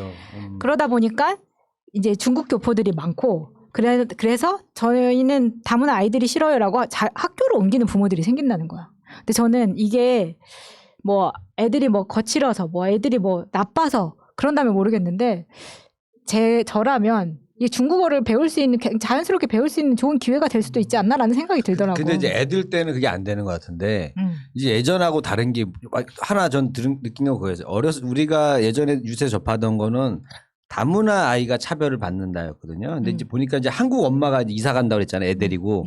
자, 이제 쪽수에서 밀린다라는 거예요. 맞아요. 인원수에서. 그러니까 예전에는 애가 몇 명 없으니까 한국 애들이 막 뭐라고 하고 그래도 그냥 걔네들이 오히려 차별을 당했는데 이제는 한국 애들이 몇 명 안 되니까 야, 쟤 한국 애야. 한국 애를 놀리는 거 거꾸로 돼버리는 거구나. 맞아. 이게 이 학교가 1년이 지나고 나서 그 다음 해에 이제 50%였거든요. 그 다음에 80%까지 되는 거야. 다문화의 비율이. 나는 근데 이 영등포구 이 지역은 그럴 수 있다고 볼 것 같아요. 왜냐하면 여기를 직접 가면은 뭐야 여기 중국이야? 진짜 이런 생각이 들거든요. 맞아요. 그러다 보니까 이 중국 사람들도 되게 많고 그러니까 이제 이번에 막 그런 험한 아니면은 왜 윤계상 나왔던 영화에서도 거기서 찍잖아요. 범죄도시에서도. 그러니까 자꾸 그런 이미지 때문에 조선족을 그러니까 그렇게 나오는 거는 좋지 않지만 어떤 면으로는 왜 우리나라가 제 또래만 해도 제 또래 애들이 초등학교 때 미국으로 이민 갔던 애들이 다 그렇게 이야기하거든요. 영어 못하는데 따라 들어가가지고 학교에서 고생 많이 했다는 이야기 많이 하잖아요. 그 상황이 지금 우리나라에서 벌어지고 있는 거거든요. 그때 이민 갔던 제 친구들 지금 성공해가지고 미국에서 살고 있어요. 이 아이들도 한국에서 성공하는 날이 올 거 아니에요. 근데 겉모습은 약간 다른데 한국말을 너무 유창하게 잘해. 그러면은 받아들여야 되잖아요. 굉장히 괴리는 있을 거예요. 왜냐하면 저도 그 동네에 흑인 여자애가 있는데 걔가 아이들하고 지나가면서 야이씨 막 이러면서 굉장히 한국 억양으로 한국말을 막 하는 거 보면 진짜 신기하거든요. 맞아요. 근데 신기하면서도 또 대견한 거예요. 오, 좀 저렇게 잘해? 막 이런 이야기를 할 때. 근데 이게 매년 우리나라는 지금 출산율이 줄어들고 있기 때문에 초등학교 그 전체 전국적으로 봤을 때 통계에서 20만 명씩 줄어들고 있는데 다문화는 10,000명씩 늘어나고 있는 거예요. 그래서 지난 10년간 10배가 는 거야, 다문화는. 이거는 나중에 진짜 어떤 정치의 판세를 뒤흔들 수 있는 상황이 온다니까요. 우리가 앞으로 이렇게 미래라고 생각할 때 그러니까 전제 조건이 있잖아요. 우리가 인식하지는 못하지만 대한민국이다. 나는 한국인이다. 라고 생각할 때 대한민국이라는 나라가 무엇인가에 대해서 생각을 해보면 우리가 인정하기 싫지만 공통적인 어떤 고정관념이 있습니다. 그러니까 너무 까매도 안 되고 너무 하얘도 안 된 뭔가 좀 갸름하고 예쁘장한 사람 그리고 한국말이 유창하고 그 사람의 양쪽 부모도 다 한국인이고 그 부모님의 부모님들도 한국인인 사람을 한국인이라고 규정하는 우리가 그러니까 의식적으로 생각하지 않는 내면의 어떤 정의가 있단 말이에요. 근데 그거에 대해서 우리가 다시 생각해 볼 필요가 있죠. 근데 그 야수님은 인종차별주의자세요? 그러니까 인종이라는 개념이 없기 때문에 그러니까 그게 없었기 때문에 지금 폭력적으로 드러난다는 거예요. 아, 그래. 그러니까 야수님은 인종차별주의자가 아니시고 이리님도 아니시고 이게 인종차별이다 아니다라고 이렇게 우리는 배워온 적이 없잖아요. 그렇기 때문에 인종차별을 하고 있다고. 이게 왜냐하면 우리나라가 딱 중간 입장인데 보면은 우리는 서양 애들한테 동양인이라고 어쨌든 무시를 받아요. 그죠? 외국 가면 더 잘하시잖아요. 그죠? 근데 우리는 또 내가 보는 그동안의 거를 보면 또 뭐 그냥 뉴스 나왔던 거 보면 그렇지만 뭐 동남아 쪽이나 이런 분들한테는 또 오히려 또 반대로 또 차별을 하는 거예요. 그러니까 지금 이 상황으로 오래 살았는데 사실은 저는 미국 애들한테 또 서양 애들한테 차별 받는 것도 싫고 내가 그게 싫다 보니까 나도 이 사람들 또 차별하는 것도 싫어해요. 근데 이제 지금 아까 얘기 들어보니까 오히려 이제 이게 지금 역차별로 돼버려니까 이게 좀 안타까운 거야. 이거 빨리 뭐 마련을 해야겠구나 이 생각이 드는 거예요 지금. 그래서 이제 2028년 정도 되면은 다문화 가정 출신의 현역병 군대 입대하는 애들이 12,000명 정도 됩니다. 그러면 그 안에서 우리가 이제 그냥 농담으로 했던 일들이 이제 나오는 거죠. 조만간 이제 군대에서 이제 쌀국수 나오겠네. 그러니까 내가 그 말하고 싶은데. 근데 올해부터 그게 나오거든요. 이슬람 식단이 나와요. 맞아. 2021년부터 채식주의자와 무슬림을 위한 채식 급식 시스템이 도입돼서 네. 군대 내에 다양성을 도입을. 그러면 말이 안 되는 게 만약에 전쟁 나도 자 전투식량인데 저기 이슬람식 전투식량 따로 만들어야 근데 되고. 미군은 그렇게 해요. 어? 미군은 그 유대교용 그 전투식량이랑 일반 전투식량이랑 채식용 다 따로 나옵니다. 그러면 그렇게 할 거면 그냥 맞춤형으로 기밀이 전투식량, 누구 전투식량이 따로 나와야지. 먹고 싶은 입맛대로. 입맛대로 저는 무슨 전쟁 중인데 저는 그래도 초코 맛으로 해주세요. 저 상관없습니다. 나는 군대 갔다 왔기 때문에 어. 뭐 채식을 하든 괜찮습니다. 야, 이게 나는 너무 웃긴 게 전투식량인데 뭐 나는 바빠 죽겠는데 총 쏘고 막 그러는데 잠깐만 초코맛 시켰나? 초코맛. 저기 뭐에 딸기 맛이라고 그랬지? 총알 막 왔다 갔다 하는데 이러고 언제 싸워요? 지금은 총알 안 왔다 갔다 안 네? 하잖아요. 괜찮아요. 그래 해야지. 예. 근데 뭐 이태원 같은 데도 할랄 음식점이 생기고 이제 그렇게는 했는데 아무래도 급식같이 단체로 많이 있는 상황에서 특히나 그리고 우리 세대는 지금만 해도 80년대 이후에는 이만큼 다문화를 접해보지 않았잖아요. 외국인하고 같이 일을 하거나 공부했던 그게 없다고 경험이. 그러다 보니까 밑에 지금 아래 세대 아이들하고는 생각하는 게 완전 달라. 그리고 초등학생 요즘 막 한 반에 20명밖에 안 된다고 하니까 애를 안 낳아본 사람들은 학부모가 아닌 사람들은 더더욱 모르는 거예요. 학교 돌아가는 거를. 우리 중에 4명 중에 지금 1명만 아이를 갖고 있는 거잖아요. 근데 나는 실제로 이제 많이 본 게 내가 이제 행사가 보면은 이제 뭐 LCD 공장 하시고 하는 사장님들 가보면 그 당시에도 한 5년 6년 전인데도 직원의 80%가 다 외국 사람이었어요. 외국 사람. 갖고 그때 외국 사람 이제 송년회 때 사회 부르셔가지고 가서 송년회 했는데 이 친구가 여기서 10년 일했던 친구야 하면서 이제 송년회 파티 해주고 하는 거였거든요.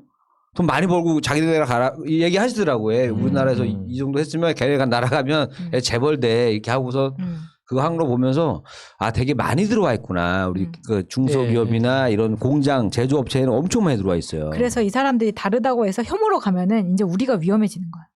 그래서 미국에서 하는 게 뭐냐면 사실 미국 가면 놀라운 게 이거 뭐 이렇게 미국 국기를 많이 달아놨어 이런 거 하잖아요. 그리고 미국 국기에 대한 굿즈가 진짜 많아.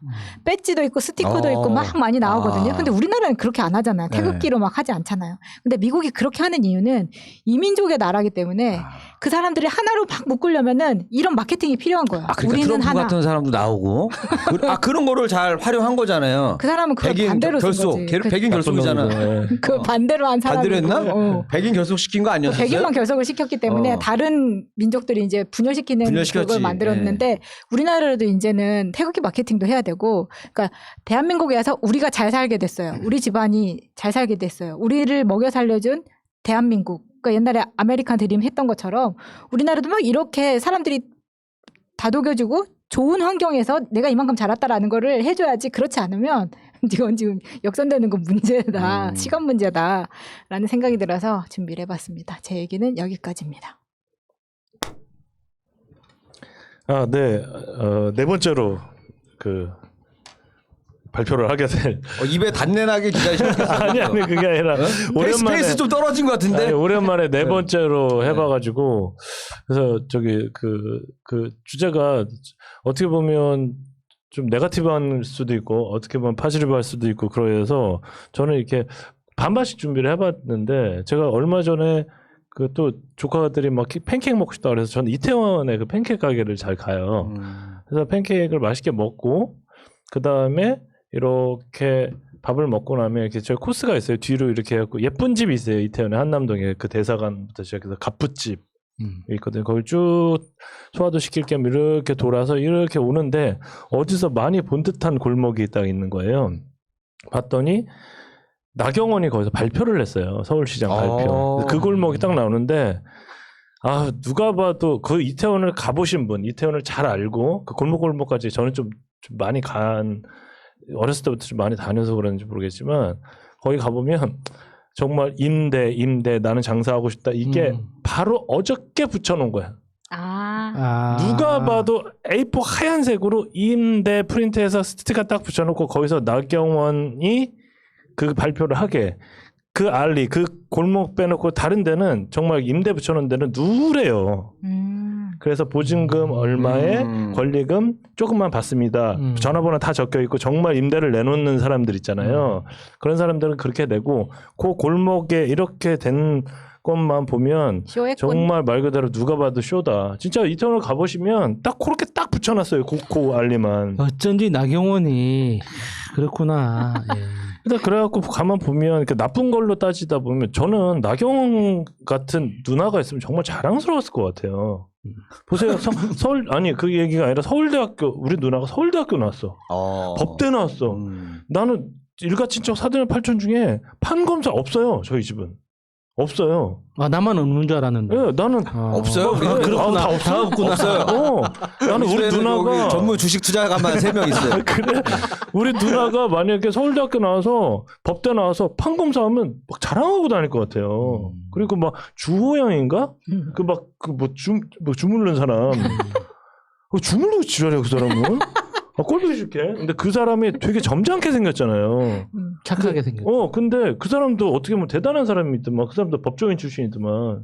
근데 왜 정치만 하면 입에 걸레를 메고 다니는 것 같아 막. 정말 이게 되게 어떻게 보면 사회에서 우리 집 식구 중에 누가 나왔다 그러면 너무 정말 존경받고 자랑할 만한 사람도 왜 급함만 들어가면 사람이 못 되지는지. 자리가 사람을 만든다고 하잖아요. 그래서 저는 어렸을 때 우리는 이제 올드 패션이라 그러는데 선생님들이 되게 많이 때리면서 무슨 얘기를 했냐면 뭐 엽전은 안 돼. 조져야 돼.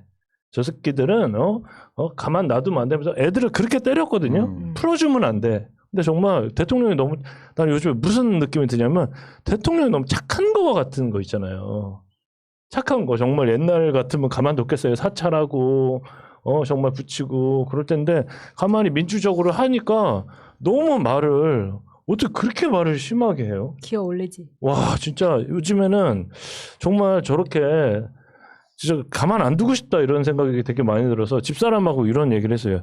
야 정말 그렇게 힘이 있는데 힘을 갖다가 왜 저렇게 안 쓰는지 이해가 안 된다 그랬더니 또 집사람이 되게 어른스럽게 만약에 그 힘을 그렇게 걔네들 억누르는데 썼으면 또 다른 데다 또 더러운 데 안 썼겠냐.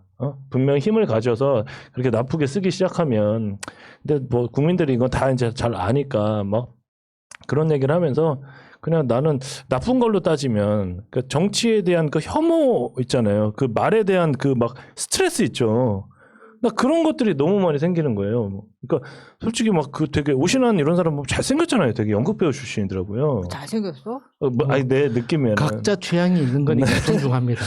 일단은 그렇게 돼서 좀 그러고 저는 뭐 별로예요. 좀 이렇게 그 대한민국의 나쁜 점으로 하면 왜 정치판에만 들어가 보면 왜 저렇게 될까. 그리고 내가 그러고 그다음에 또 좋은 점을 얘기하자면 지금 이건 정말 어메이징한 것 같아요. 그러니까 저희가 어렸을 때 이렇게 외국 영화나 드라마를 보면 그 저도 이제 우리 중고등학교 때 너무 신기했던 게 뭐냐면 그 미국 애들은 그 야구 잠바 탁 입고 딱 입고 대학교 다닐 때 아니 고등학교가 그렇게 나오잖아요.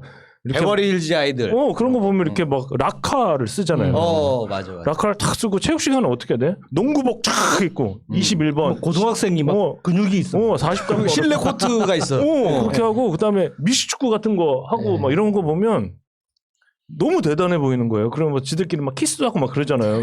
맞다. 너무 신기하고. 남녀공학도 신기했었어. 거의 남학교만 다니는데 연습 안 했어요? 남녀가 학교를 같이 다녀? 이런 분위기였어. 나는 연습했다니까 키스는 어떤가 그래서 거울 보고 쭉 해보고 아니 그랬어요. 그게 그렇게. 그냥 뽀뽀도 아니고 낼름낼름하는 그런 진짜 키스였잖아요. 그래갖고 그런데 우리의 현실다 보니까 체육복 있잖아. 군청색. 무슨 유니폼도 아니라 체육을 하면 축구를 하면 항상 그 미국 애들은 막 축구복 입고 농구복 입고 그런데 항상 군청색 체육복을 입고 축구를 해요. 그리고 오른편 그 반대팀 애들은 상의를 탈의를 하고 메리아스를 입어.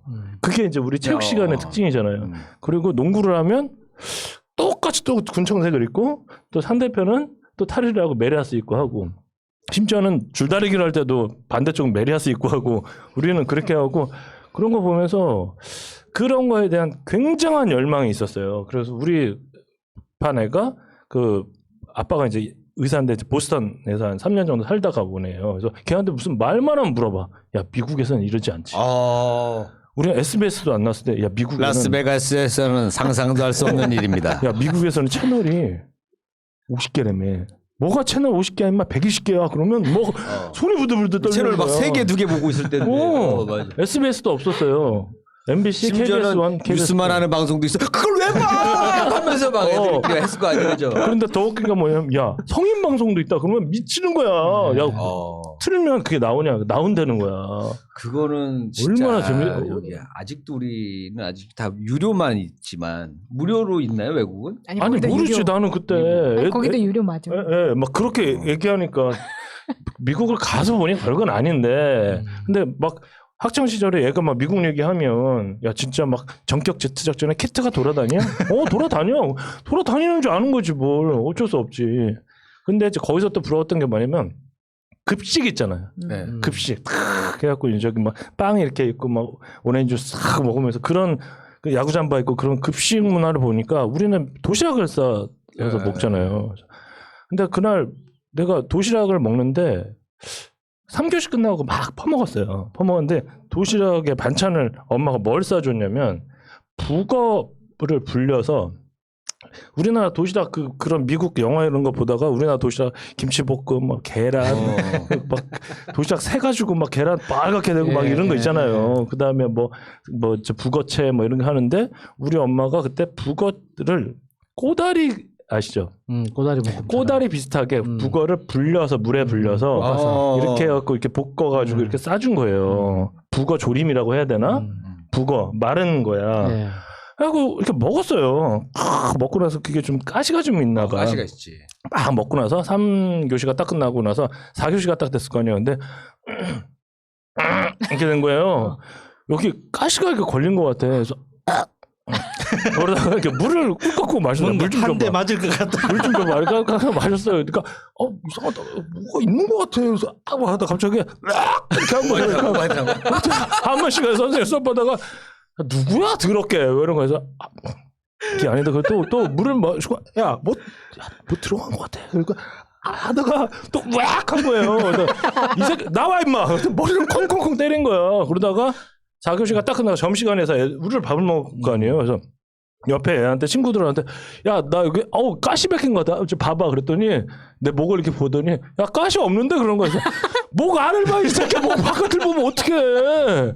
좋은 친구다. 아니 했는데 목 안을 안에 보여요, 근데 한다고 그게. 아니 그러니까 나는 뭐가 박힌 것 같아. 그랬더니 옆에서 야 가시 박혔잖아. 이거는 직방이라는 거에서 뭔데? 그러니까 밥을 먹으라는 거예요. 꿀떡 삼키라고. 그래서 내가 밥을 딱 해갖고 딱 먹었더니 딱 먹었다 그러니까 먹으니까 병신 새끼 꿀떡 삼켜야지 그러는 거예요. 그래서 그래? 아씨. 그거 위험한데. 그래갖고 밥을 꿀떡 삼켰어요 진짜.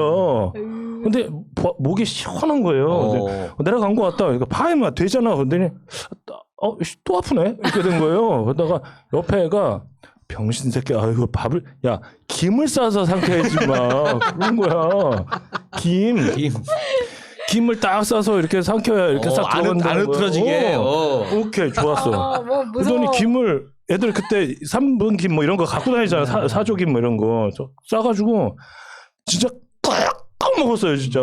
그러더니 된 거 같아 그랬거든요. 또 안 됐어. 그리고 다시 한 번 더 싸 먹어보래. 그러니까 진짜 그만 4개를 싸 먹으니까 이제는 배가 너무 부른 거예요. 새끼 안 되잖아.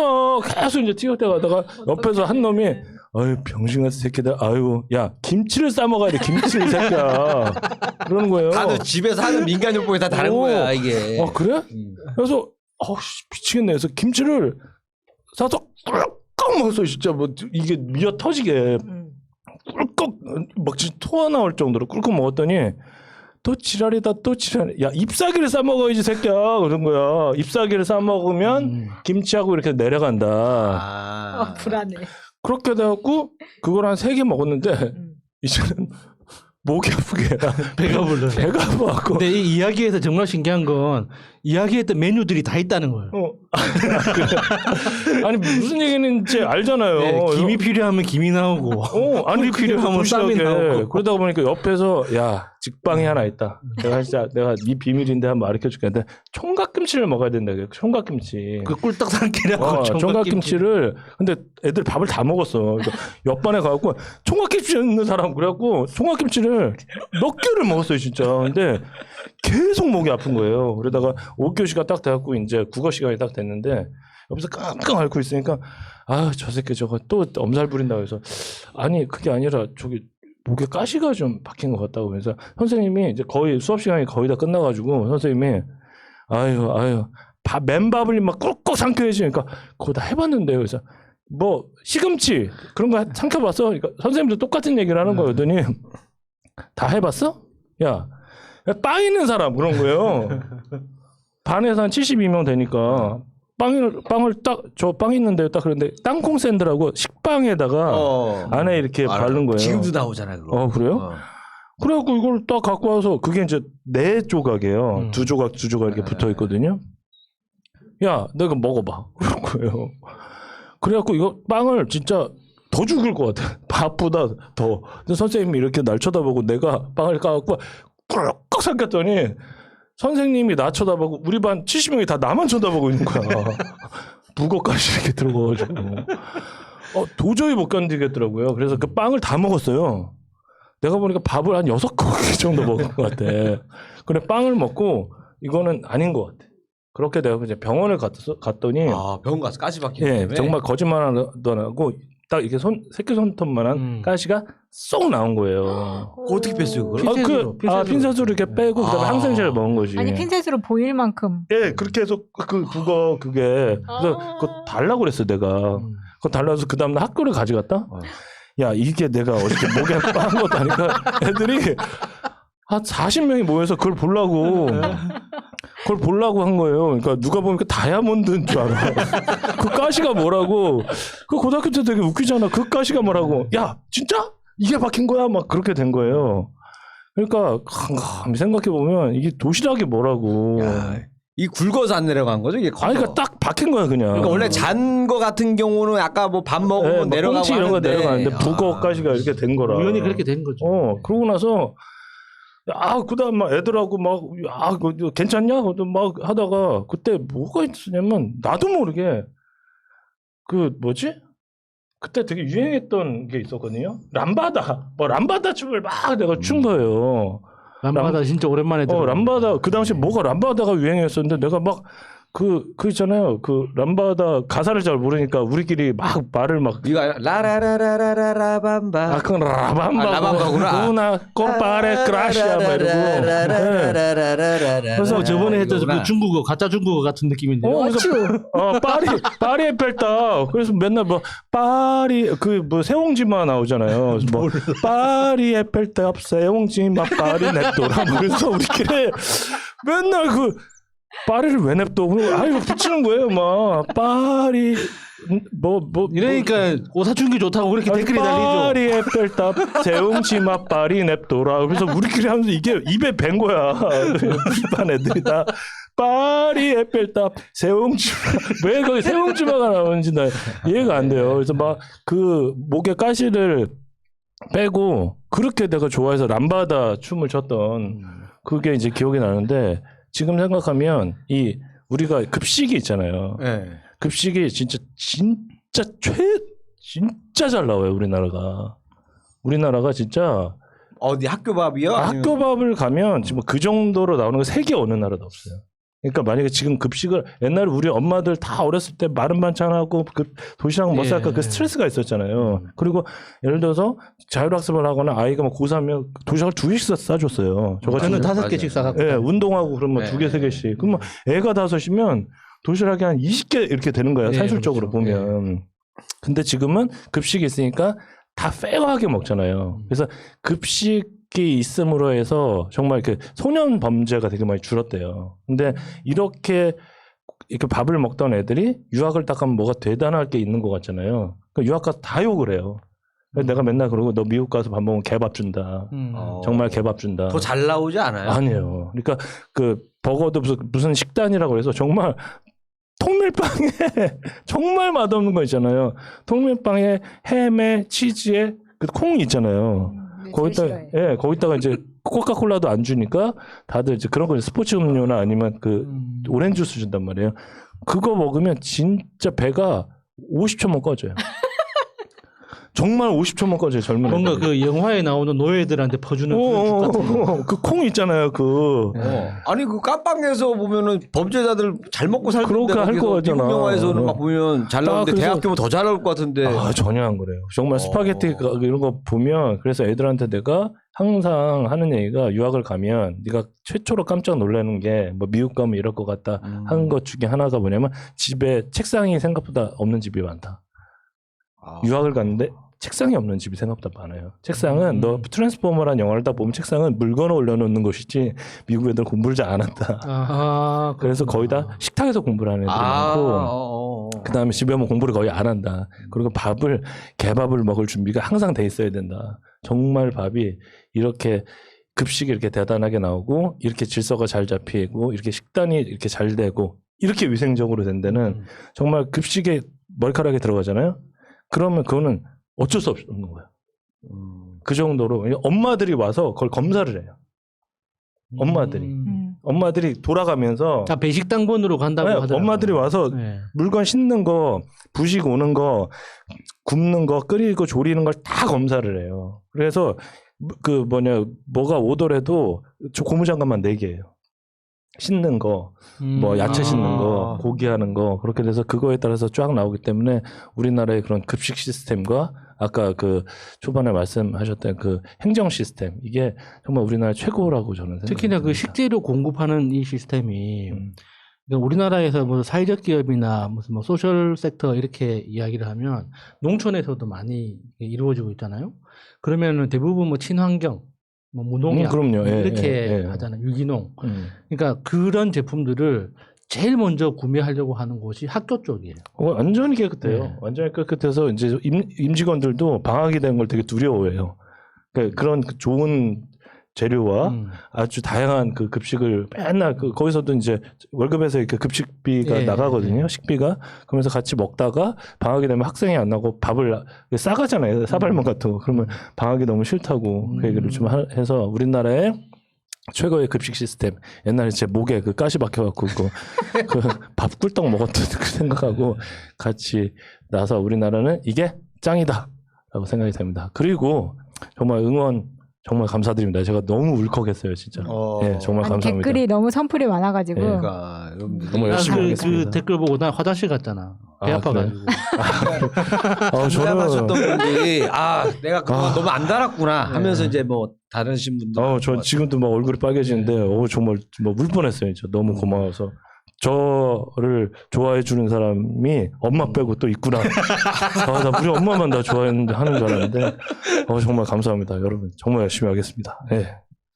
네. 자, 이렇게 해서 우리 네버엔딩 스토리 오늘 놀라운 대한민국 이야기를 해봤습니다. 뭐 방역 이런 거 뭐 다 워낙 잘 아실 거니까 뭐 그런 얘기는 뭐 따로 오늘은 안 나왔던 것 같고 어쨌든 정말 우리 대한민국의 뭐 장점들 찾아보면 또 더 많이 있을 거고 그다음에 또 예전에 대한민국은 난 더 멋졌다고 생각하거든. 예전에 어렸을 때 대한민국이 경제적으로는 힘들었는데 문화적으로나 뭐 정서적으로는 더 좋지 않았나 이 생각을 좀 개인적으로는 합니다. 그때 왜냐면 그때는 어른들이 좀 되게 어른 같았거든요. 내가 봤었던 막 진짜 의로웠던 어른들도 많았고 그때 이제 제가 초등학교 다닐 때 이제 대학생 형들이 이제 데모하고 막 이럴 때였단 말이에요. 근데 그때 내가 본 대학생 형들은 그냥 정말 완전 다른 사람이었어. 지금 보면 21살 먹은 사람인데 대학생 형들은 정말 완전히 전혀 다른 사람처럼 되고 되게 뭔가 되게 그렇게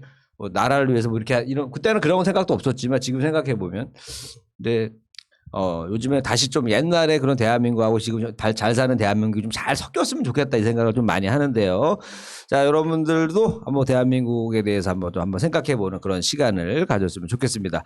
자, 저희들 이야기는 여기까지고요. 네버엔딩 스토리는 다음 주에 또 새로운 이야기로 찾아뵙도록 하겠습니다. 여러분 감사합니다. 감사합니다. 고맙습니다. 감사합니다. 저들을 물리치자. 바이러스에게는 마스크가 없다. 어서 가자 바이러스보다 먼저. 그러니 내일보다 먼저 가자. 우리들의 희망을 형제이게 하자. 설령 그것이 내일이라 해도 현재로 저들을 물리치자. 바이러스에게는 마스크가 없다. 어서 가자 바이러스보다 먼저.